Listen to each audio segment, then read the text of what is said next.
नमस्कार, जय हिंद, वंदे मातरम। साथियों, मैं अभिषेक मिश्रा आज आप सभी लोगों का हमारे दृढ़ संकल्प पर बहुत बहुत स्वागत करता हूं। और आज हम डिस्कस करेंगे क्लास 9th की एनसीईआरटी ज्योग्राफी का चैप्टर नंबर 2। इससे पहले हम चैप्टर नंबर 1 को कंप्लीट डिस्कस कर चुके हैं। जिन लोगों ने अभी तक चैप्टर नंबर 1 का वीडियो नहीं देखा है, हम आप सभी लोगों को बता दें कि चैप्टर नंबर 1 में हमने भारत के आकार और स्थिति के बारे में काफी कुछ जानकारियां प्राप्त की थी, जैसे कि भारत का अक्षांशीय और देशांतीय विस्तार कितना है, भारत की लंबाई, भारत की चौड़ाई, भारत का पूरा क्षेत्रफल, पूरे विश्व में सबसे बड़े देश कौन से और उसमें भारत का स्थान कहां पर आता है, भारत के सभी राज्यों को डिस्कस किया था। इसके बाद में भारत का जो अंतरराष्ट्रीय व्यापारिक मार्ग है उस मार्ग को डिस्कस किया था कि कितने सारे समुद्री मार्ग हैं, इन मार्गों का विकास कैसे हुआ। भारत का जो पड़ोसी देश है, इन पड़ोसी देशों को डिस्कस किया था कि किस देश के साथ में भारत की कौन सी यानी कि समुद्री सीमा लगती है या फिर मैदानी सीमा लगती है, इन सीमाओं को डिस्कस किया था। कितनी लंबी सीमा साझा करते हैं किस देश के साथ में, ये इन सभी चीजों को हमने यानी कि भारत के आकार और स्थिति के बारे में लगभग कंप्लीट जानकारी ही जितनी 9th क्लास में आपको जाननी चाहिए वो सारी हमने चैप्टर नंबर 1 में बेसिक के साथ में डिस्कस कर ली थी। और आज का हमारा चैप्टर है चैप्टर नंबर 2। इस चैप्टर का नाम है भारत का भौतिक स्वरूप। और आज के इस चैप्टर में हम भारत के भौतिक स्वरूप को डिस्कस करेंगे, जिसमें हमारा सबसे इंपॉर्टेंट और जो सबसे पहला पॉइंट है वो है प्लेट विवर्तनिक सिद्धांत। और कमाल की बात यह है कि क्लास 9th में जो इस समय स्टूडेंट पढ़ रहे हैं यानी कि 2021-22 में जो स्टूडेंट क्लास 9th में पढ़ रहे हैं उन सभी लोगों के सिलेबस से प्लेट विवर्तनिक सिद्धांत को हटा दिया गया है। जो नई एनसीईआरटी आई है उसमें अब हटाने का कारण भी सही है, क्योंकि क्या है कि समय कम था, स्कूल कम खुल पा रहे थे और कोरोना काल में पूरे सिलेबस को कवर कर पाना कठिन हो रहा था। इसी वजह से सरकार ने प्लेट विवर्तनिक सिद्धांत को हटा दिया। अब जो प्लेट विवर्तनिक सिद्धांत है ये पूरे चैप्टर का बेसिक है। आप कह सकते हैं कि पूरे चैप्टर इसी पर डिपेंड है, क्योंकि प्लेट विवर्तनिक सिद्धांत के ही दम पर पूरे विश्व में अनेक देश बने हैं। देशों का निर्माण कैसे हुआ ये आपको प्लेट विवर्तनिक सिद्धांत से ही पता चलता है। पूरे विश्व में अनेक महाद्वीपों का निर्माण कैसे हुआ ये आपको प्लेट विवर्तनिक सिद्धांत से ही पता चलता है। इसके बाद में हम डिस्कस करेंगे हमारा जो हिमालय पर्वत है, हिमालय पर्वत श्रृंखला को किसका निर्माण कैसे हुआ। ठीक है, इसके बाद में उत्तरी मैदान को डिस्कस करना है। फिर हम प्रायद्वीपीय पठार को डिस्कस करेंगे कि भारत में जो प्रायद्वीपीय पठार पाए जाते हैं उनकी स्थिति कैसी है, इनका निर्माण कैसे हुआ। फिर हम भारतीय मरुस्थल को डिस्कस करेंगे और इसी प्रकार से तटीय मैदानों को डिस्कस करेंगे और फिर हम द्वीप समूहों को डिस्कस करेंगे। यानी कि चैप्टर काफी बड़ा है। जैसे हमने चैप्टर नंबर 1 को 2 पार्टों में डिस्कस किया था, इसी प्रकार से चैप्टर नंबर 2 को भी हम 2 से 3 पार्टों में डिस्कस करेंगे। आज इसका पार्ट 1 है, कल ठीक 12 बजे आपको इसका पार्ट 2 देखने को मिलेगा दोपहर में। ठीक है, चलिए आगे बढ़ते हैं। अब जिन लोगों को क्लास 6 से लेकर के 12 तक की एनसीईआरटी ज्योग्राफी कंप्लीट पढ़नी है वो लोग अभी के भी चैनल को सब्सक्राइब कर लें। और डिस्क्रिप्शन बॉक्स में हमने प्लेलिस्ट की लिंक दे दी। प्लेलिस्ट में आपको क्लास 6 से लेकर के 9 तक के अभी तक के आए हुए सारे वीडियोस मिल जाएंगे और आगे आने वाले वीडियोस भी इसी प्लेलिस्ट में ऐड किए जाएंगे। अब चलिए आगे बढ़ते हैं और इस चैप्टर को स्टार्ट करते हैं। तो हमारे चैप्टर का नाम है भारत का भौतिक स्वरूप। ठीक है, और भौतिक स्वरूप के बारे में यानी कि साइज और लोकेशन के बारे में चैप्टर नंबर 1 में हम पहले से पढ़ चुके हैं। ठीक है, फिलहाल वो चैप्टर में ज्यादा दिया भी नहीं गया है। सबसे पहला पॉइंट आपको मिलता है भारत का भौतिक स्वरूप, जिसमें पहला पॉइंट दिया जा रहा है कि भारत विभिन्न स्थलाकृतियों वाला एक विशाल देश है। हमारे देश में हर प्रकार की भू आकृतियां पाई जाती हैं, जैसे पर्वत, मैदान, मरुस्थल, पठार तथा द्वीप समूह। देखिए पहले हम पढ़ते हैं फिर समझाते हैं। ठीक है, देखिए कहा जा रहा है कि हमारे भारत देश में विभिन्न प्रकार की स्थलाकृतियां पाई जाती हैं, यानी कि हर प्रकार की स्थलाकृतियां पाई जाती हैं। अब प्रश्न यहां पर यह उठता है कि इन स्थलाकृतियों का निर्माण हुआ कैसे। पर्वत हो गए, मैदान है, मरुस्थल है, पठार है, द्वीप समूह है, इनका निर्माण आखिरकार हुआ कैसे। तो इसके लिए 2 बल कार्य करते हैं। इनका जो निर्माण होता है, किसी प्रकार का पर्वत हो या मैदान हो या फिर मरुस्थल हो, इन सभी चीजों का निर्माण होता है केवल 2 बलों के कारण। एक बल होता है अंतर्जनित बल, जिसको इंग्लिश में कहा जाता है इंडोगेनिक फोर्स, और दूसरा बल होता है बहिर्जनित बल, जिसको कहा जाता है एक्सोगेनिक फोर्स। अब जो अंतर्जनित बल होता है ये पृथ्वी की आंतरिक सतह में यानी कि पृथ्वी के अंदर घटित होता है और इस बल के कारण भूकंप हो गया, ज्वालामुखी हो गया, भूस्खलन हो गया। ठीक है, या फिर क्या है कि पर्वत निकल आना, ठीक है, ये सारे बल इसके अंदर आते हैं, यानी कि आप भ्रंशन कह सकते हैं, ठीक है। जो अंतर्जनित बल होता है इसके अंदर आता है एक भ्रंशन बल, ठीक है, जो कि पृथ्वी के अंदर घटित होता है। ये बल जो होता है प्लेटों में घटित होता है, इसकी वजह से प्लेटें गति करती हैं। और इसी चीज को आज में पढ़ना है कि आखिरकार ये प्लेटें जो है कहां से आई हैं, कैसे गति करती, क्यों करती हैं। दूसरा बल जो होता है उसे कहा जाता है बहिर्जनित बल, ठीक है। बहिर्जनित बल में भी तीन चीजें आती हैं, और उन तीन चीजों को हम क्लास 7 के अंश, हाँ देखिए, अगर आपको इन दोनों बलों को कंप्लीट पढ़ना है बहुत ही बेसिक तरीके से, तो आप जाइएगा क्लास 7 के एनसीईआरटी ज्योग्राफी के चैप्टर नंबर 3 में, ठीक है। अब जो आपका दूसरा बल आता है जिसे बहिर्जनित बल कहा जाता है, इसमें तीन चीजें आती हैं, अपक्षय, अपर्दन और निक्षेपण, जिसे हमने क्लास 7 के एनसीईआरटी में डिटेल से पढ़ा था। काफी बड़ा टॉपिक है, यहां पर डिस्क्राइब करेंगे तो आज उसी को करते रह जाएंगे। आगे बढ़ते जो हमारा टॉपिक है, मुझे आपको टॉपिक से लिंक करना था, जोड़ना था, इसीलिए मैंने बताया कि इन चीजों का निर्माण कैसे होता है। दो बल होते हैं, दो बलों के कारण का निर्माण होता है, जिनमें से एक बल जो अंतर्जनित बल होता है, अंतर्जनित बल में ये पृथ्वी के अंदर घटित होता है और ये प्लेटों पर कार्य करता है। तो इन प्लेटों को आज हमें समझना है, इसीलिए इसको हमने आपको बताया था, ठीक है। अब यहां विभिन्न प्रकार की सेलें पाई जाती हैं, जिनमें कुछ संगमरमर की तरह कठोर एवं कुछ सेल खड़ी की तरह मुलायम होती है, कि हमारी पृथ्वी है, ठीक है। हमारे भारत देश में कई प्रकार की सेलें पाई जाती हैं, कुछ कठोर होती हैं, कुछ मुलायम होती हैं। उनमें संगमरमर एक कठोर प्रकार की है और एक जो सेल खड़ी है ये मुलायम प्रकार की है, ठीक है। अगला पॉइंट मिलता है, एक स्थान से दूसरे स्थान पर मृदा के रंगों में विभिन्नता पाई जाती है, क्योंकि मृदा विभिन्न प्रकार की सेलों से बनी है। समझिएगा, अगर आप हमारे भारत देश में आए हैं, ठीक है, अगर आप उत्तरी मैदान में आओगे तो यहां पर आपको अलग प्रकार की मृदा देखने को मिलेगी, अलग रंग की मिट्टी देखने को मिलेगी। अगर यही आप ऐसे स्थान पर जाते हैं जहां पर पठार हैं, ठीक है, तो पठार वाले एरिया में आपको काली मिट्टी देखने को मिलेगी, क्योंकि वो क्या है कि पठारों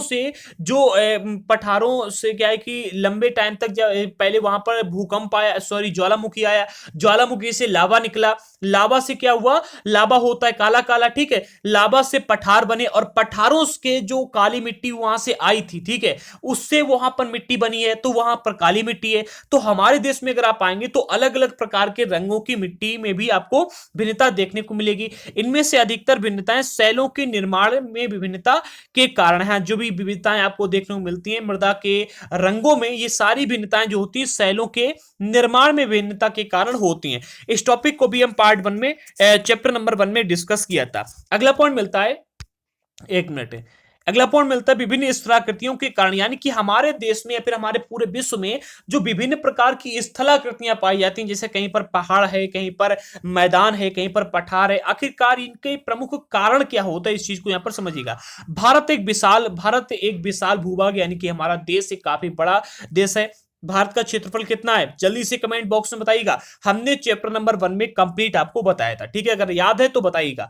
अगला पॉइंट, इसका निर्माण विभिन्न भूगर्भीय कालों के दौरान हुआ है, जिनमें से जिसने इसके उच्चावचों को प्रभावित किया। अब यहां पर एक शब्द आपके माइंड में खटक रहा होगा, भूगर्भीय काल किसे कहते हैं?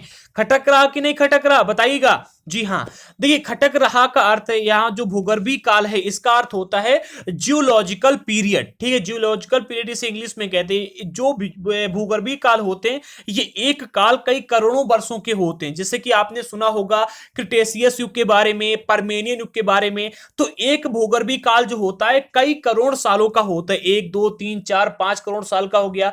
और इन हर भूगर्भीय काल में अलग अलग प्रकार की क्या होती है, अलग अलग प्रकार का मौसम होता है, अलग अलग प्रकार की स्थिति होती है, अलग अलग प्रकार के जीव पाए जाते हैं। जैसे कि आपने सुना होगा पहले हमारी पृथ्वी पर डायनासोर रहा करते थे, और डायनासोर से बड़े बड़े जीव भी रहा करते थे। जैसे आज के जमाने में जिन हाथियों को आप देखते हैं, इनसे भी कई गुना बड़े हाथी पहले रहा करते थे, जिनके अवशेष हमको देखने को मिलते हैं, ठीक है। तो विभिन्न भूगर्भीय कालों में अलग अलग स्थिति होती है और अलग अलग प्रकार के जीव भी रहते हैं। तो इन भूगर्भीय कालों के दौरान हमारे देश की जो या फिर हमारी पृथ्वी की जो उच्चावच है इनको प्रभावित किया। उच्चावच का अर्थ है ऊंचाई और नीचाई को, ठीक है, इसको भी प्रभावित किया है। भूगर्भीय निर्माणों के अतिरिक्त कई अन्य प्रक्रियाएं, जैसे कि अपक्षय, अपर्दन और निक्षेपण, यानी कि जो हमारा दूसरे प्रकार का बल होता है जिसे कहा जाता है बहिर्जात बल, इसके द्वारा वर्तमान उच्चावचों का निर्माण तथा संशोधन हुआ है। जी हाँ, इसके द्वारा भी देखिए कहीं से क्या है कि पर्वतों से नदियां बहकर के आती हैं और अपने साथ में अवसादों को लेकर के आती हैं और उन अवसादों को मैदानी इलाका में क्या करती हैं, डालती जाती हैं। ठीक है, और नदियों नदियों के द्वारा ही समुद्र के किनारे तटों का निर्माण होता है। ठीक है, तो ये अपक्षेपण और निक्षेपण ये इसी में आते हैं। ठीक है, इनसे भी क्या हुआ है कि काफी उच्चावचों का निर्माण और संशोधन हुआ है। आगे बढ़ते हैं। इन भौतिक आकृतियों के निर्माण की व्याख्या करने वाला एक सामान्य सिद्धांत है जिसे कहा जाता है प्लेट विवर्तनिक सिद्धांत। यानी कि हमारे देश में जितनी भी आकृतियां पाई जाती हैं, जो भी भौतिक आकृतियां, चाहे वो पहाड़ हो, पर्वत हो, मैदान हो, पठार हो, द्वीप समूह हो या फिर कोई भी हो, इन सभी चीजों की जो व्याख्या करने वाला यानी कि एक्सप्लेनेशन करने वाला एक सिद्धांत है उसे कहा जाता है प्लेट विवर्तनिक सिद्धांत। ठीक है, अब इस सिद्धांत को हम यहां पर समझने वाले हैं। कान खोल लीजिएगा, कॉपी पेन लेकर के बैठ जाइए, क्योंकि इसी सिद्धांत के बल पर आपको ये पता चलेगा कि हमारे देश का यानी कि भारत का निर्माण कैसे हुआ। और सिर्फ भारत का ही नहीं, जो पूरे विश्व में अनेक प्रकार के यानी कि जो 7 बड़े बड़े आपको द्वीप समूह सॉरी जो आपको महाद्वीप देखने को मिलते हैं, 7 बड़े बड़े। ठीक है, इन महाद्वीपों का निर्माण कैसे हुआ ये प्लेट विवर्तनिक सिद्धांत से ही आपको पता चलेगा। ठीक है, तो इस सिद्धांत के अनुसार पृथ्वी की ऊपरी परपटी 7 बड़ी एवं कुछ छोटी प्लेटों से बनी है। कितनी? 7 बड़ी और कुछ छोटी प्लेटों से बनी है। प्लेटों की गति के कारण प्लेटों के अंदर एवं ऊपर की ओर स्थित महाद्वीपीय शैलों में दबाव उत्पन्न होता है। यानी कि जब प्लेटें गति करती हैं तब क्या होता है कि प्लेटों के अंदर और ऊपर की ओर दोनों तरफ महाद्वीपीय जो शैलें पाई जाती हैं इनमें दबाव उत्पन्न होता है और इसके परिणाम स्वरूप वलन, भ्रंशीकरण और ज्वालामुखी क्रियाएं आती हैं। ठीक है, अभी इसको हम आगे समझाएंगे आपको कि कैसे आती हैं। ठीक है, और सामान्य तौर पर इन प्लेटों में जो गतियां होती हैं केवल 3 प्रकार की ही होती हैं। यानी कि एक प्लेट इधर से आई, एक प्लेट इधर से आई, ठीक है, टकरा गई, या फिर एक प्लेट इधर से आई, एक प्लेट इधर से आई, ठीक है, और ये एक इधर चली गई टकरा के, एक इधर चली गई। यानी कि जो भी गतियां होती 3 प्रकार की होती हैं और तीनों यहां पर दी गई। सबसे पहली गति होती है कुछ प्लेटें एक दूसरे के करीब आ जाती हैं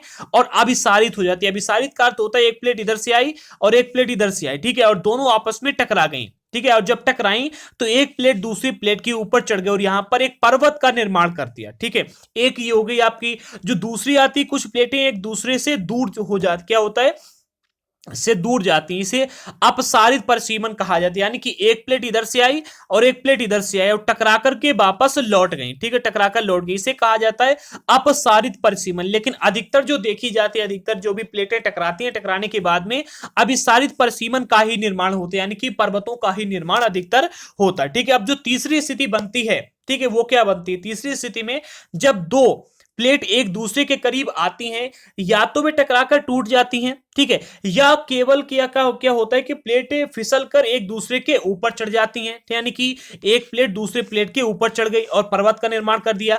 लेकिन जब ये दोनों क्रियाएं नहीं होती तो कभी कभी क्या होता है, एक दूसरे के साथ क्षैतिज दिशा में गति कर जाती है। यानी कि एक प्लेट इधर से आई थी, एक प्लेट इधर से आई थी और ये इधर चली गई और ये इधर चली गई। टकराने के बाद में ये इधर चली गई और ये इधर चली आई प्लेट। ठीक है, ये भी कभी कभी होता है। तो तीनों चीजों के यहां पर दिए गए चित्र आप देख सकते हैं। ठीक है, ये होगी आपकी अभिसारित परिसीमन वाला, यानी कि एक प्लेट इधर से आई थी, एक प्लेट इधर से आई थी और एक प्लेट दूसरी प्लेट के ऊपर चढ़ गई। ठीक है, दूसरी जो क्रिया बनती है वो आपकी बनती ये वाली। ठीक है, यानी कि एक प्लेट इधर से आई थी, एक प्लेट इधर से आई थी और टकरा करके, या फिर क्या हुआ कि प्लेटों के बीच में दरार पड़ गई। ठीक है, यानी कि प्लेटों के अंदर गति हुई और एक इधर चली गई, एक इधर चली गई। ठीक है, यहां पर दोनों प्रकार की क्रियाएं बनती हैं। या फिर ऐसा होगा, यानी कि एक प्लेट इधर से आई, एक प्लेट इधर से आई, टकरा करके एक इधर चली गई और एक इधर चली गई। ये 3 प्रकार की गतियां होती हैं, 3 प्रकार के अलावा और कोई भी यहां पर क्या है कि गति नहीं होती। ठीक है, आगे बढ़ते हैं। अब इन तीनों चीजों को समझ लिया। ठीक है, अगला, विश्व के अधिकतर ज्वालामुखी भूकंप संभावित क्षेत्र प्लेट के किनारों पर स्थित हैं, लेकिन कुछ प्लेट के अंदर भी पाए जाते हैं। ठीक है, अब यहां पर आपने जो दिया गया था, लिखा था, वो तो समझ लिया। ठीक है, लेकिन ये आपके माइंड के अंदर सेव कैसे होगा, यहां पर प्रश्न ये उठता है। ठीक है, तो चलिए आपके माइंड के अंदर सेव भी हम कर देते हैं। यहां पर हमने पढ़ा था कि प्लेट विवर्तनिक सिद्धांत के अनुसार क्या है कि पृथ्वी जो है, पृथ्वी के ऊपर परपटी जो है, पृथ्वी की ऊपरी परपटी 7 बड़ी एवं कुछ छोटी प्लेटों से बनी है। लेकिन अगर मैं ये कहूं कि ये जो 7 बड़ी प्लेटें हैं, ये सारी प्लेटें एक ही प्लेट से निकल के आई हैं, तो आप क्या कहेंगे? आइए इसी चीज को हम ब्लैंक पेज पर एक बार। ठीक है, तो समझिएगा, देखिए सबसे पहले यानी कि जब हमारी पृथ्वी का निर्माण हुआ था तब क्या थी, केवल आपके सामने एक ही, जी हाँ, जब पृथ्वी का निर्माण हुआ था तो आपके पास में केवल एक ही द्वीप था, यानी कि एक ही महासागर था और एक ही क्या है कि एक ही महाद्वीप भी था। और जो हमारा जब पृथ्वी का निर्माण हुआ तब क्या था, केवल एक महासागर था जो कि आपके सामने ये है, और केवल एक ही द्वीप था जो कि आपके सामने ये है। ठीक है, तो जो हमारा द्वीप था, यानी कि जो द्वीप है इसका नाम था, पहले क्या था नाम, पैंजिया, या लिख लीजिएगा पैंजिया। ठीक है, इसका नाम था पैंजिया महाद्वीप। ठीक है, और जो आपका महासागर था एक, इस महासागर का नाम था, क्या था, पैंथालासा महासागर, लिख लीजिएगा। जो आपका महासागर था इसका नाम था पैंथालासा महासागर, और जो आपका ये महाद्वीप था इसका नाम था पैंजिया महाद्वीप। ठीक है, आप ये समझ गए, यानी कि जब हमारी पृथ्वी का निर्माण हुआ था तब केवल एक ही द्वीप था, ये महाद्वीप था, और केवल एक ही आपके सामने क्या था, सागर था। ठीक है, ये दो चीजें समझ गए। लेकिन जब आपके पास में एक ही द्वीप था, ठीक है, तो एक ही प्लेट भी थी। ठीक है, जब एक ही द्वीप था तो एक ही प्लेट भी थी, लेकिन धीरे धीरे क्या हुआ, आपने पढ़ा था क्लास 7 की एनसीईआरटी ज्योग्राफी में चैप्टर नंबर 2 में हमने आपको बताया था कि जो हमारी पृथ्वी है, पृथ्वी 3 प्रकार की लेयरों से मिलकर के बनी है। ठीक है, पृथ्वी के अंदर 3 प्रकार की लेयर पाई जाती हैं। जो सबसे ऊपरी लेयर होती है, ठीक है, उसे कहा जाता है परपटी। ठीक है, परपटी के बाद में आता है मेंटल, और मेंटल के बाद में जो तीसरी मिलती है उसे कहते हैं कोर, या फिर आप क्रोड कह सकते हैं। ठीक है, जो परपटी होती है, ठीक है, जो परपटी होती है, ये हमारी जो पृथ्वी है, एक मिनट हम अलग से एक्सप्लेन करते हैं। ये हमारी मान लीजिए कि पूरी पृथ्वी है। ठीक है, जो आपने गोला देखा है, ये गोला पूरा का पूरा पृथ्वी, ये पूरी पृथ्वी। ठीक है, पृथ्वी के अंदर क्या होती है, 3 लेयरें होती हैं। एक मिनट, ये पृथ्वी है और पृथ्वी के अंदर 3 लेयर होती हैं। जो सबसे ऊपर वाली लेयर होती है, यानी कि जो आप ये देख रहे हैं, ये वाली लेयर, ये है आपके सामने कौन सी, परपटी।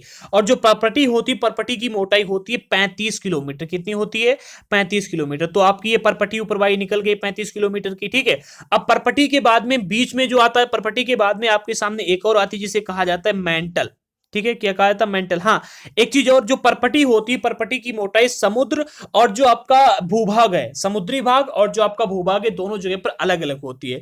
जहां पर हम लोग रहते हैं, यानी कि धरती पर, परपटी की मोटाई होती है 35 किलोमीटर, और जो आपका समुद्री भाग है, समुद्री तल के नीचे, परपटी की मोटाई होती है केवल 5 किलोमीटर। ठीक है, अगली जो आपकी लेयर मिलती है, यानी कि ये वाली लेयर, ठीक है, ये एक मिनट, अगली जो लेयर आपको मिलती है, यानी कि ये वाली, इसे कहा जाता है मेंटल। ठीक है, और मेंटल की जो मोटाई होती है 2900 किलोमीटर होती है। कितनी, 2900 किलोमीटर इसकी मोटाई होती है। और जो मेंटल वाला एरिया होता है, मेंटल में लावा पाया जाता है। क्या पाया जाता है, लावा पाया जाता है, जो कि गर्म होता है लावा। ठीक है, और लावा लगातार गति करता रहता है। अब आप कहें कि सर लावा आखिरकार गति क्यों करता है, आपके मन में सवाल आया ना कि लावा है, एक स्थान पर स्थिर क्यों नहीं रहता है, गति क्यों करता है। तो लावा की गति करने का जो सबसे बड़ा रीजन है, उस रीजन का नाम है समवहनीय धाराएं। समवहनीय धाराओं की वजह से ये लावा लगातार गति करता रहता है। अब आप कहेंगे कि सर ये समवहनीय धाराएं किसे कहते हैं, तो संवहनीय धाराएं किसे कहते हैं, इस चीज को समझिएगा। संवहनीय धाराएं तब चलती हैं,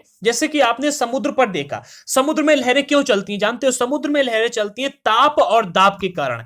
कम तापमान वाला जो जल होता है वो अधिक तापमान वाले जल की ओर जाता है, और अधिक तापमान वाला जल जो होता है वो कम तापमान वाले जल की ओर आता है। यानी कि ताप में जो कम ज्यादा ताप होता है, इसी वजह से यहाँ पर जो हवाएं होती हैं, हवाएं क्यों चलती हैं, कम तापमान वाला जो हवाएं होती हैं वो देखिए, जो हवा गर्म हो जाती है वो ऊपर उठ जाती है, और जो ठंडी हवा होती है वो गर्म हवा वाली जगह पर आ जाती है। इसी प्रकार से जो लावा होता है, जो कम गर्म लावा होता है, ठीक है, ज्यादा गर्म लावा कम गर्म लावा की ओर गति करता रहता है। इसी प्रकार से जैसे कि आपकी जो मेंटल है, एक मिनट, हाँ, ये आपकी ऊपर वाली आ गई परपटी। ठीक है, परपटी के नीचे ये मेंटल पाया जाता है, और मेंटल के अंदर क्या है, लावा है। ठीक है, अब लावा में जैसे कि ये वाला लावा जो है ठंडा हो गया थोड़ा सा, ऊपर वाला जो लावा है ये थोड़ा सा मतलब ज्यादा गर्म नहीं रहा, तो नीचे जो खौलता हुआ लावा है वो ऊपर आ जाएगा और ये वाला नीचे चला जाएगा। ठीक है, इसी प्रकार से गति यहां पर लावा में होती रहती है। अब जो लावा में गति होती है, लावा में गति की वजह से जो प्लेटें पाई जाती हैं, प्लेटें गति करती हैं। ठीक है,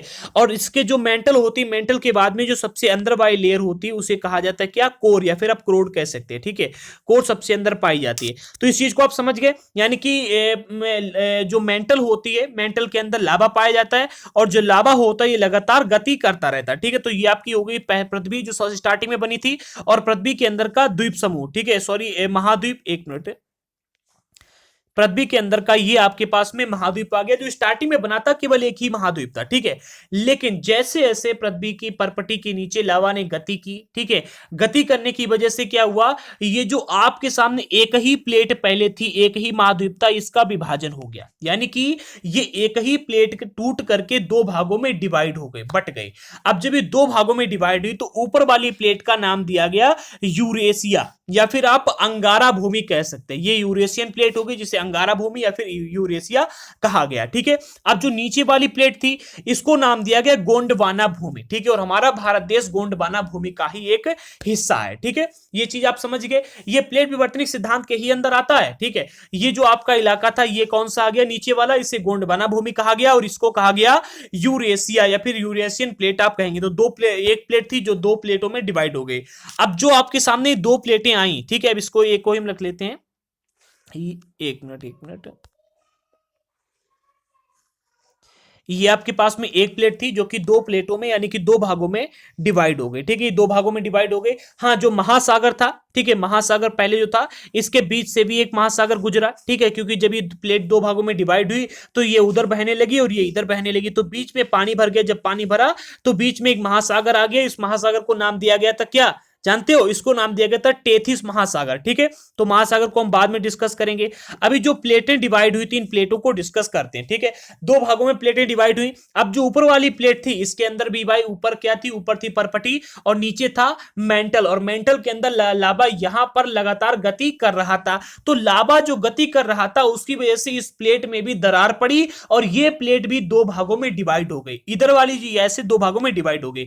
जो इधर वाला इलाका था इसको कहा गया नॉर्थ अमेरिका। क्या कहा गया, नॉर्थ अमेरिका यानी कि उत्तर अमेरिका। और इधर वाला जो प्लेट थी इसको क्या कहा गया, इसको कहा गया आपको यूरोप, ठीक है। ये यूरोप बन गया और ये आपका बन गया क्या, नॉर्थ अमेरिका, ठीक है। दो चीजें बन गई। अब इसी प्रकार से जो नीचे वाली प्लेट थी, ठीक है, जो नीचे वाली प्लेट थी इसमें भी विभाजन होना तय था, क्योंकि लावा लगातार गति कर रहा है और लावा की गति करने की वजह से प्लेटें भी, जो प्लेट जो है वो एक दूसरे से हटने का प्रयास करें, क्योंकि नीचे से अंतर्जनित बल लग रहा है, यानी कि भ्रंशन हो रहा है। भ्रंशन क्या होता है जानते हो, भ्रंशन ये होता है, सपोज दैट कि आपके पास में एक पत्थर था, ठीक है, और भ्रंशन का बल यहां पर लगा तो भ्रंशन की वजह से क्या होता है, टूट जाती चीजें, ठीक है, टूट गई, ये नीचे वाली धंस गई नीचे या फिर हट गई, ठीक है। टूटना भ्रंशन कहलाता है, ठीक है, भ्रंशन इसी को कहते हैं, ठीक है। तो इसको समझिएगा क्या हुआ, जैसे जैसे यहां पर लावा गति कर रहा था इस प्लेट के अंदर, नीचे वाली प्लेट के अंदर, तो इसी प्रकार से प्लेटें भी टूट रही थी। तो ये जो प्लेटें थी टूट करके 5 भागों में डिवाइड हो गई। ये ऐसे एक टूटी, ठीक है, ये एक बनी, ये एक बनी, ठीक है, इतनी भागों में प्लेट डिवाइड हुई। अब जो ये वाली प्लेट थी डिवाइड होकर यहां पर जो प्लेट थी इसे कहा गया साउथ अमेरिका, या फिर आप कह सकते हैं कि दक्षिण अमेरिकी प्लेट, ठीक है। जो ये वाली प्लेट थी इस प्लेट को नाम दिया गया अंटार्कटिका, ठीक है, अंटार्कटिका प्लेट इसको नाम दिया गया। जो ये वाली प्लेट थी इस प्लेट को नाम दिया गया, क्या नाम दिया गया जानते हो, अफ्रीका प्लेट, ठीक है, ये अफ्रीकन प्लेट बन गई। इस वाली प्लेट को नाम दिया गया भारतीय प्लेट, ठीक है, ये भारतीय प्लेट बन गई।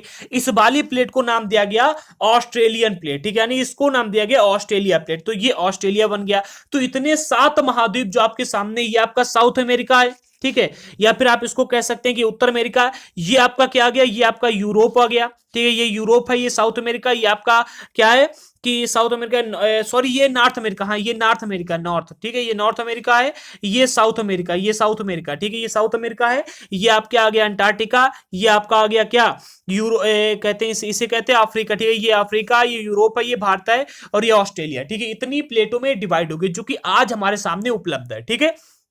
तो जो हमारी पृथ्वी है, पृथ्वी पर स्टार्टिंग में एक प्लेट हुआ करती थी, रिवाइज कर लीजिएगा, जिसका नाम था पेंजिया, ठीक है, पेंजिया महाद्वीप था, और एक ही सागर था जिसका नाम था पैंथालासा महासागर, ठीक है। जो पेंजिया महाद्वीप था वो 2 पार्टों में डिवाइड हुआ। पहले पार्ट का नाम दिया गया यूरेशिया, जिसको आप अंगारा भूमि भी कह सकते हैं, ठीक है, यूरेशियन प्लेट कहा गया। दूसरी प्लेट जो थी उसको नाम दिया गया गोंडवाना भूमि, ठीक है। बीच में जो सागर बहा उस सागर का नाम दिया गया टेथिस सागर, ठीक है। इतनी चीज समझ गए। अब जो 2 प्लेटें थी, ये 2 प्लेटें 7 प्लेटों में डिवाइड हो गई। ऊपर वाली प्लेट 2 भागों में डिवाइड हुई, इधर वाले को कहा गया, क्या कहा गया, साउथ। ये ऊपर वाली प्लेट को दिया गया नाम, ये जो प्लेट थी इसको नाम दिया गया नॉर्थ अमेरिका, ये नॉर्थ अमेरिका बनी, ये साउथ अमेरिका बनी, ठीक है। ये वाली बनी आपकी अंटार्कटिका, ये आपका यूरोप बन गया, ये आपकी क्या बन गई, अफ्रीका, ये आपका बन गया भारत, और ये आपका बन गया ऑस्ट्रेलिया, ठीक है। तो इतनी प्लेटों में ये डिवाइड हो गए। ठीक है, ये धीरे धीरे यहां तक हम आ गए। ठीक है, इसी चीज को मुझे आपको समझाना था कि पहले एक ही प्लेट थी, लेकिन लगातार गति करते करते इतनी प्लेटों में डिवाइड हो गया। अब इसी चीज को आप मैप में भी समझ लीजिएगा। ये आपके सामने आ गया प्रेजेंट टाइम का मैप। ठीक है, अब यहां पर एक चीज और है, जो प्लेटें डिवाइड हुई वो वहीं पर नहीं रही, बल्कि वो जैसे जैसे जैसे जैसे लावा अंदर गति करता था, इसी प्रकार से प्लेटें भी जल में गति करती नहीं। अब जो प्लेटें गति करती हैं, इनकी स्पीड क्या होती जानते हो? 16 सेंटीमीटर से लेकर के 5 सेंटीमीटर पर ईयर ये प्लेटें गति करती हैं आज के समय में। ठीक है, जो आज के समय में गति कर रही हैं वो आपको मैं बता रहा हूं। ठीक है, जो साइंस ने हमें बताया है, भूगोल ने हमें बताया। ठीक है, तो ये आपके सामने मैप है। पहले क्या था? पहले एक ही प्लेट थी, लेकिन ये प्लेट डिवाइड हुई। सबसे पहले ये आपकी यूरेशियन प्लेट बनी। ठीक है, यहां तक है। ठीक है, ये यूरेशियन प्लेट है, आप इसको देख सकते हैं, इधर मैप रख दिया गया। इसके बाद में जो दूसरी प्लेट आपके सामने आती है वो ये है उत्तर अमेरिकी प्लेट। ठीक है, जो महाद्वीपों वाली प्लेट है, केवल उन्हीं को समझेंगे। बाकी क्लास 11 की एनसीईआरटी ज्योग्राफी में इसके बारे में फिर से दिया गया है, जो कि स्टैंडर्ड लेवल पर है, उसे वहां पर भी समझेंगे। ठीक है, तो आपकी एक प्लेट बन गई ये यूरेशियन प्लेट, जो कि यहां पर है, ये है। ठीक है, दूसरी बनी आपकी उत्तर अमेरिकी प्लेट, जो कि ये है। तीसरी बनी आपकी दक्षिण अमेरिकी प्लेट। ठीक है, चौथी बनी आपकी अफ्रीकी प्लेट। पांचवी जो आपकी बनी वो बनी कौन सी? ये इंडो ऑस्ट्रेलियन प्लेट। ठीक है, इसको पूरे को इंडो ऑस्ट्रेलियन प्लेट ही कहा गया है। ठीक है, कौन सी? 1 2 3 4 5, ये आपकी अंटार्कटिका प्लेट बन गई। ठीक है, 6। ठीक है, इसके बाद में ये प्रशांत महासागरीय प्लेट भी है एक। ठीक है जी, पहले इंडियन प्लेट अलग थी और ऑस्ट्रेलियन प्लेट अलग थी। ये ऑस्ट्रेलियन प्लेट है, ये इंडियन प्लेट है। ठीक है, इंडियन प्लेट जाकर के यूरेशियन प्लेट से टकरा गई, जिसकी वजह से क्या हुआ कि हमारे हिमालय पर्वत का निर्माण हुआ था। कैसे हुआ था ये भी अभी हम आपको समझाएंगे। ठीक है, तो अब इसको इंडो ऑस्ट्रेलियन प्लेट कहा जाने लगा है पूरी प्लेट को। लेकिन पहले क्या था? पहले इसे क्या है कि इंडियन प्लेट ये थी, और ये थी आपकी ऑस्ट्रेलियन प्लेट ये वाली। ठीक है, अब इसको इंडो ऑस्ट्रेलियन प्लेट कहा जाता है। ठीक है, जो कि मैप में दिया भी गया है। ठीक है, तो ये आपकी 7 प्लेटें जो यहां पर दी गई, 1 2 3 4 5 6, और एक ये 1 मिनट, 1 2 3 4 5 6 और एक 7। हाँ, ये आपकी अंटार्कटिका प्लेट है। ठीक है, 1 2 3 4 5 6 7, हाँ 7 प्लेट पूरी दी गई हैं, जो कि आपके सामने है यहाँ पर। ठीक है, तो पहले क्या था कि ये जो प्लेट है, इंडियन प्लेट ये थी, और इंडियन प्लेट जाकर के टकराई थी ऊपर। ठीक है, अब चलिए आगे बढ़ते हैं। फिलहाल मैंने आपको ये बता दिया कि जो प्लेटें होती हैं ये कैसे गति करती हैं। ठीक है, एक प्लेट से कैसे 7 प्लेटों का निर्माण हुआ। ठीक है, आगे बढ़ते हैं। अब आपको अगला पॉइंट मिलता है गोंडवाना भूमि, जो हमने पढ़ा था ना अभी। ये पूरी एक क्या था कि पहले पूरा एक ही महाद्वीप था, एक महाद्वीप 2 भागों में डिवाइड हुआ। ठीक है, डिवाइड होने के बाद में जो ऊपर वाली प्लेट थी इसको कहा गया क्या? यूरेशियन प्लेट, और नीचे वाली प्लेट को गोंडवाना भूमि कहा गया। ठीक है, तो जो गोंडवाना भूमि है उसको यहां पर आप पढ़ेगा। सबसे प्राचीन भूभाग अर्थात प्रायद्वीपीय भाग जो इसे कहा गया गोंडवाना भूमि। ठीक है, गोंडवाना भूमि भूभाग का एक हिस्सा था, जो हमारे देश का सबसे प्राचीन भूभाग था, प्रायद्वीपीय भाग है, इसे ये गोंडवाना भूमि का एक हिस्सा था। हमारा भारत देश गोंडवाना भूमि का एक हिस्सा था। गोंडवाना भूभाग के विशाल क्षेत्र में भारत, ऑस्ट्रेलिया, दक्षिण अफ्रीका, दक्षिण अमेरिका, ठीक है, इसके बाद में अंटार्कटिका के क्षेत्र शामिल है, जो मैंने अभी आपको बताया। ठीक है, कौन सा? एक तो भारत हो गया, दूसरा ऑस्ट्रेलिया हो गया, तीसरा दक्षिण अमेरिका, सॉरी दक्षिण अफ्रीका, दक्षिण अमेरिका दोनों। ठीक है, इसके बाद में आपका ये एक आता है अंटार्कटिका। ठीक है, ये इतनी प्लेटें सिर्फ और सिर्फ गोंडवाना भूमि की प्लेट से निकलकर आई हैं। ठीक है, संवैनी धाराओं ने भूप्रपटी को अनेक टुकड़ों में विभाजित कर दिया, यानी कि जो लावा के अंदर संवैनी धाराएं चलती थी, इस वजह से लावा जो था, लावा गति करता था, जिस वजह से प्लेट जो थी ये अनेक भागों में, 7 भागों में डिवाइड हो गए। ठीक है, अनेक टुकड़ों में विभाजित कर दिया, और इस प्रकार भारत ऑस्ट्रेलिया की प्लेट गोंडवाना भूमि से अलग होने के बाद उत्तर दिशा की ओर प्रवाहित करने लगी। देखिए, जब ये गोंडवाना भूमि से अलग हुई थी, ठीक है, तो अलग होने के बाद में कहां पर थी जानते हो? जब ये हमारी भारतीय प्लेट इससे अलग हुई थी तब ये यहां पर थी। ठीक है, इधर तरफ थी, और यहां से बहते हुए ये वहां पर पहुंची है। जानते हो, ये बहते हुए वहां पर पहुंची और यूरेशियन प्लेट से टकरा गई। बहुत बही है। ठीक है, और कैसे कितनी बही अभी ये भी हम समझेंगे। तो अगला पॉइंट मिलता है उत्तर दिशा की ओर प्रवाहित प्रवाह के परिणाम स्वरूप ये प्लेट अपने से अधिक विशाल प्लेट, जिसका नाम था यूरेशियन प्लेट, उससे जाकर के टकरा गई। ठीक है, टकरा गई, और गोंडवाना भूमि ये प्राचीन विशाल प्रायद्वीप पेंजिया का दक्षिणतम भाग है, जिसके उत्तर में अंगारा भूमि है। ठीक है, तो ये हम आपको अभी मैंने आपको बता दिया ना, पूरा का पूरा समझा दिया। ये आपका पूरा एक पैंजिया महाद्वीप था। पैंजिया महाद्वीप क्या हुआ, दो भागों में डिवाइड हुआ। ऊपर वाले को क्या कहा गया, इसको यूरेशियन या फिर अंगारा भूमि कहा गया, और नीचे वाले को क्या कहा गया, गोंडवाना भूमि। ठीक है, तो ये आपकी अंगारा भूमि है और ये आपकी गोंडवाना भूमि है, समझा चुके हैं। तो क्या हुआ, जब हमारी इंडियन प्लेट यानी कि भारतीय प्लेट गोंडवाना भूमि से अलग हुई, अलग होने के बाद में उत्तर की ओर ये प्रवाहित होने लगी। इस चीज को भी आप एक बार खुले, तो क्या हुआ समझिएगा, जो हमारा ये पहले क्या था, एक पूरी महाद्वीप था। ठीक है, एक महाद्वीप था। एक महाद्वीप से जब अलग हुए, यानी कि ये आपकी, एक मिनट, ये एक पूरा महाद्वीप था। ठीक है, अब जो एक महाद्वीप था, एक महाद्वीप में से इसका डिवाइडेशन हुआ। ऊपर वाले को कहा गया यूरेशियन, नीचे वाले को गोंडवाना भूमि कहा गया। गोंडवाना भूमि से जब भारतीय प्लेट अलग हुई, ठीक है, अलग होने के बाद में ये धीरे धीरे जाकर के ऊपर गई और यूरेशियन प्लेट से टकरा गई थी। यूरेशियन प्लेट से यहां पर अलग हुई, अलग होने के बाद में धीरे धीरे ऊपर गई और यूरेशियन प्लेट से टकरा गई। ठीक है, तो ये अभी हम आपको समझाते हैं, एक मिनट, मैप भी मैंने रख, ये आपके पास में आ गया मैप। ठीक है, तो हमारी भारतीय प्लेट जब उससे अलग हुई थी, यानी कि गोंडवाना भूमि से अलग हुई, तो कुछ यहां पर थी, आप देख सकते हैं कहां पर थी, यहां पर थी। ठीक है, यहां पर थी। ठीक है, और बीच में आपके ये जो पानी था, ये इसे कहा जाता है टेथिस सागर, ये टेथिस सागर था बीच में। लेकिन ये जो यहां पर थी, ये आज से 71 मिलियन साल पहले थी, 71 मिलियन साल पहले यहां पर थी। और कुछ ये स्थिति थी, ये आकार था हमारी भारतीय प्लेट का। ठीक है, लेकिन धीरे धीरे क्या हुआ, ये प्लेट गति करती रही। एक साल में 16 से लेकर के 5 सेंटीमीटर तक गति करती थी ये। ठीक है, प्रति ईयर यानी कि पर साल 16 से लेकर के 5 सेंटीमीटर तक गति करती थी।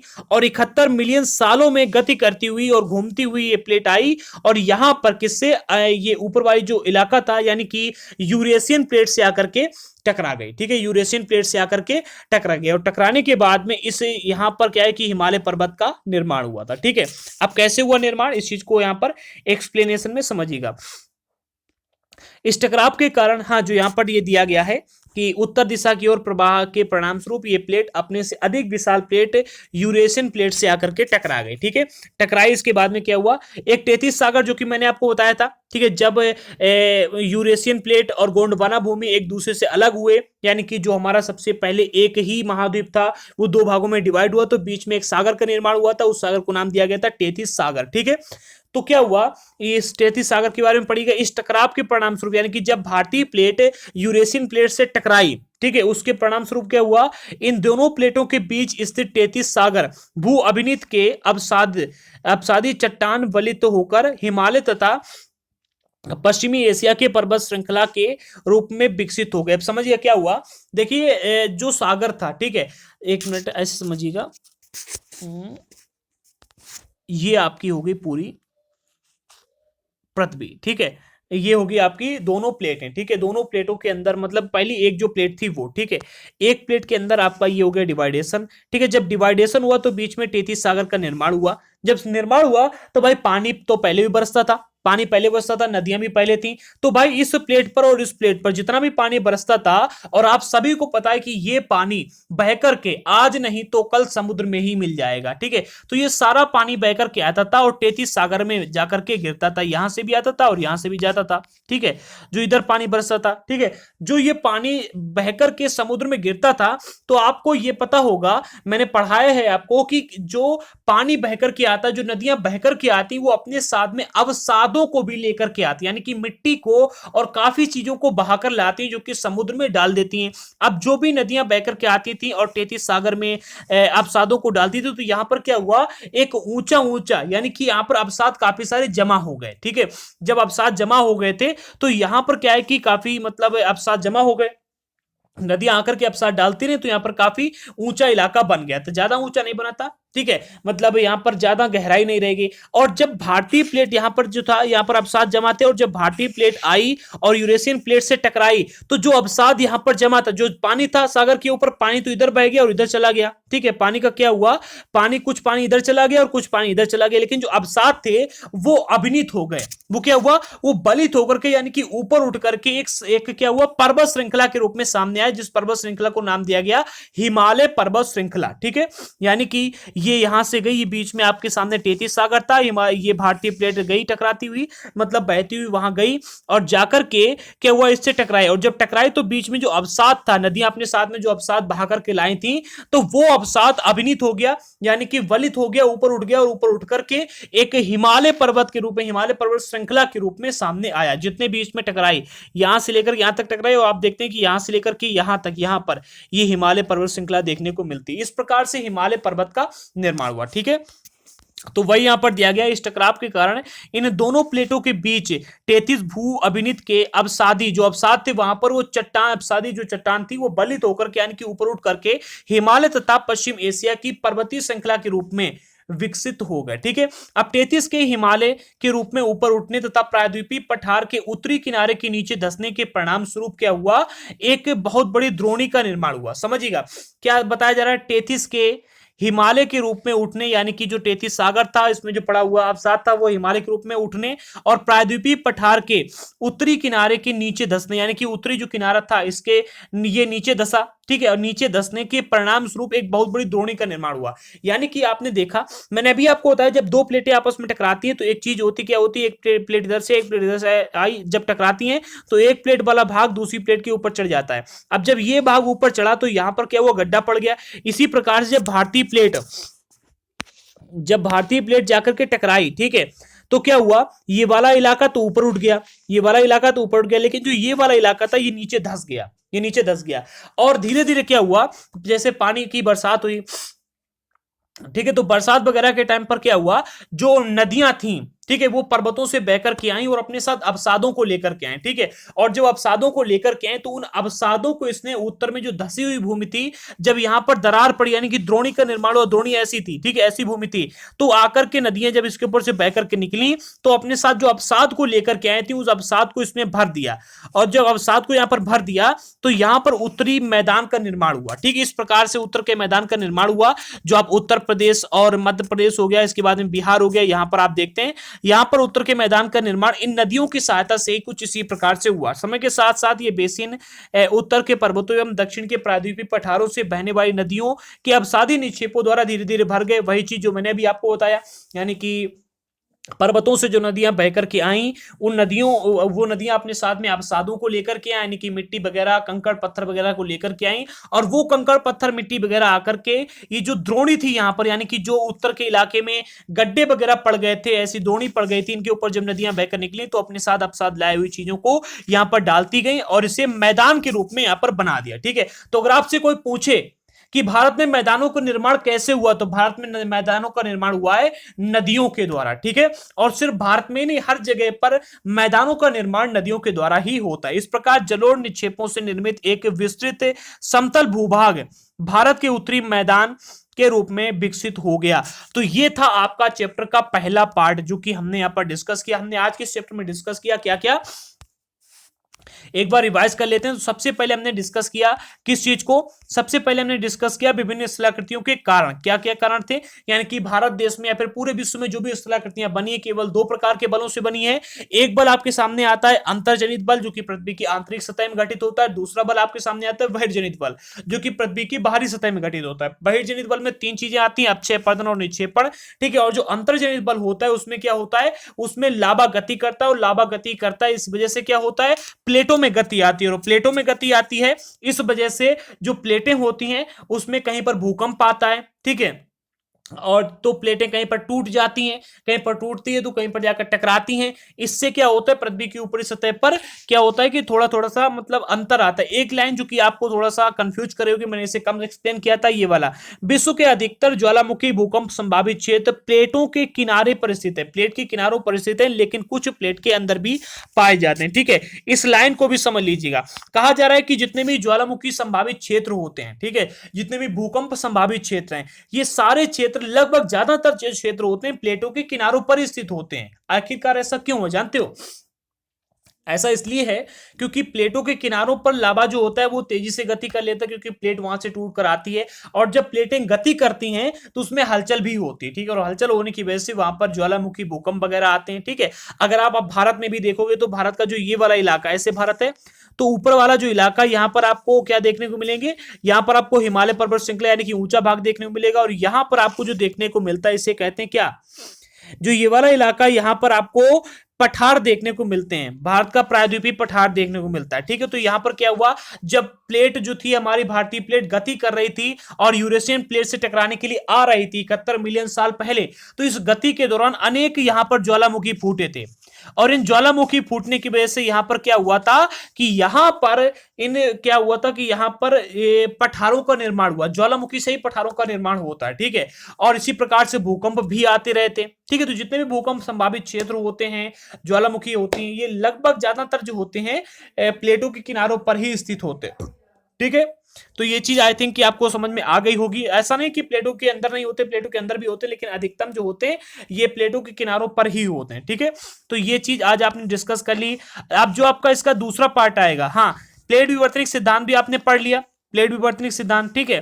प्लेट विवर्तनिक सिद्धांत के अनुसार कहा जाता है कि इस सिद्धांत के अनुसार पृथ्वी की ऊपरी सतह यानी कि जो परपटी है ये 7 बड़ी और कुछ छोटी प्लेटों में बटी हुई है, और प्लेटों की गति के कारण प्लेटों के अंदर एवं ऊपर की ओर महाद्वीपीय शैलों में दबाव उत्पन्न होता है, और इसके परिणाम स्वरूप वलन भ्रंशन और ज्वालामुखी क्रियाएं होती, यानी कि क्या होता है, प्लेटें गति करती हैं और गति करने की वजह से वलन यानी कि कहीं पर ऊपर उठ जाना, ठीक है, यानी कि कहीं पर पर्वत बन जाना, और भ्रंशन यानी कि कहीं पर नदी गड्ढा हो जाना, या फिर कहीं पर क्या है कि प्लेटों का टूट जाना, ठीक है, ये भ्रंशन हो गया। और ज्वालामुखी क्रियाएं, ये तीनों चीजें होती हैं प्लेटों के गति करने की वजह से ही आती, इसी को कहते हैं प्लेट विवर्तनिक सिद्धांत, ठीक है। आगे बढ़ते हैं। अब यहां तक आपका आज का पार्ट 1 हो गया। पार्ट 2 में हम पढ़ेंगे मुख्य भौगोलिक वितरण को, जिसमें हम भारत की भौगोलिक आकृतियों को समझेंगे, जिसमें हिमालय पर्वत श्रृंखला हो गया, उत्तरी का मैदान हो गया, प्रायद्वीपीय पठार है, भारतीय मरुस्थल है, तटीय मैदान है, द्वीप समूह, इन चीजों को हम कल पढ़ेंगे। ठीक 12 बजे इसका वीडियो आएगा।